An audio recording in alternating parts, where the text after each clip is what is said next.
Hey there friends and enemies, JoPa here again, and today we got a ton of new information about Destiny 2's third and final episode called Heresy in a developer live stream, and I am cautiously optimistic that this will be the best of the 3 episodes from what we've seen so far. There are some concerns I have, namely the fact that we are seeing more villains that we've already defeated return, which I think is a little bit overdone in the game. We have Oryx coming back. We also have potentially Roke coming back with the new dungeon, which again, I am not necessarily super thrilled about. I understand them needing to reuse assets, but that's a little frustrating. I am excited. The nostalgia part of my brain is really hyped about the returning Dreadnut, though. I do feel like that is a location that is very different from a lot of the other places we have in the game right now, and I do like that we are getting a full-blown activity there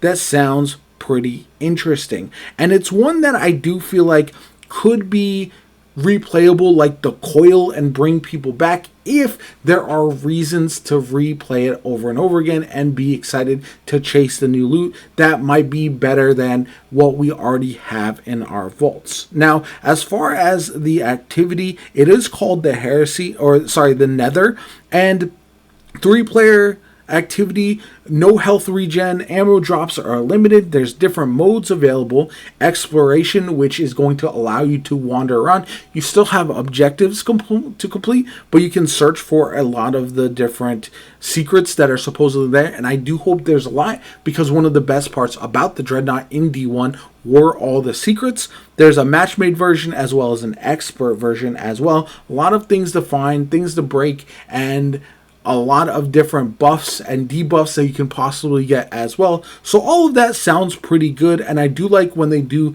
these roguelike activities because they feel like they are pretty interesting as far as in comparison to just some of the wave-based or general activities we've gotten in the past. We got 3 new aspects which sound very exciting. The Stormcaller we got a heavy look at in the gameplay for the developer live stream, which was pretty awesome. The Night Stalker for the Hunter gets On the Prowl, and then finally the Striker Titan gets Storm's Keep. It is a real big focus on Arc in this episode. Same thing with the Artifact. There's a lot of Arc-based upgrades for the Artifact, which sound pretty interesting as well, but we'll have to see how that all plays out. Some of the Artifact perks tend to be a little bit less exciting once we get them in the hands, and then some of them end up being more broken than we could realize.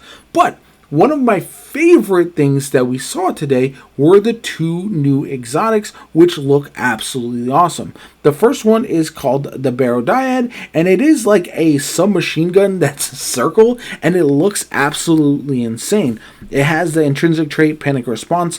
This weapon generates blight as it deals damage while not firing. Blight depletes, and the magazine gradually refilled. Reload the weapon and convert stored blight into blighted seekers. It is crazy looking, and I do love the fact that it's such a unique seeming exotic, and I love when they do different things with the exotics that we can get. This one is craftable and will have deep sight activation as well. Then we've also got the Lodestar Trace Rifle.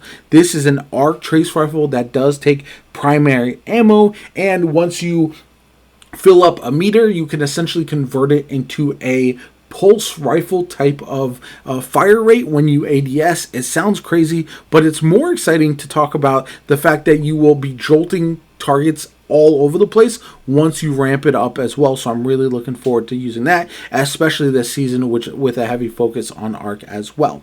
Then we also have some of the other new weapons. We have Adamantine, which is an auto rifle that has a couple interesting perks on it and some combinations that could be really good. We also got Psychochomp, which is an arc version of the aerial denial frame grenade launchers. Again, very nice. I do enjoy those quite a bit, and they almost never leave my loadout because of how effective they can be. Although without some of the artifact perks to enhance grenade launchers, they might not be quite as good this season. There's also fragile mods that are coming, which are expirable mods that will only be available for this episode, and upgraded adept versions of weapons. We've got adept versions and craftable versions of the Vault of Glass weapons, which is very, very nice, and just a lot of interesting stuff. We got, if you missed it, an overhaul to Trials. We have a bunch of exotic weapon and armor changes that are also coming, so the meta should shift pretty dramatically once next Tuesday hits. But the last thing I want to talk about, and something that I'm really hyped about as well, is the crossover with Star Wars that I think looks unbelievable. It is a very nice set of armor for each of the classes. We get ship, we get Ghost that looks awesome. It's Death Star that is partially destroyed, which is kind of partially not completed, and it looks really cool, and I'm a big fan of Star Wars, so this is something that I'm really looking forward to. But the reason that I'm looking forward to this season so much too is also the fact that we know we have a dungeon coming on Friday. We know that we have the new activity, a new storyline heavily focused on Sloane, Eris Morn, and the Drifter, and some of the characters that I think are the best in the game. Again, we do have Oryx returning. I know these seasons have brought back a lot of these old enemy types, and I'm kind of over it, to be honest. That's the only rant that I would go on, is that I just want them to focus on new stuff a bit more. We got Maya Sundaresh coming back in the first episode. We have Fickrel coming back in the second, and now Oryx coming back in the third. Plus, we got, obviously, we got some other returning enemies that we saw in all of those episodes as well. And it's just one of those things where I hope that doesn't happen as much once we go into Frontiers in the summer with Apollo, and it just becomes something that we see a bit more new stuff. I know that's not always going to be the case. It can't happen all the time, but it's just one of those pet peeves of mine that I've seen, and it's frustrated me a little bit with the episodes that we've gotten so far. Some other quick notes: we got some returning reprised weapons such as Cold Denial and Whispering Slab.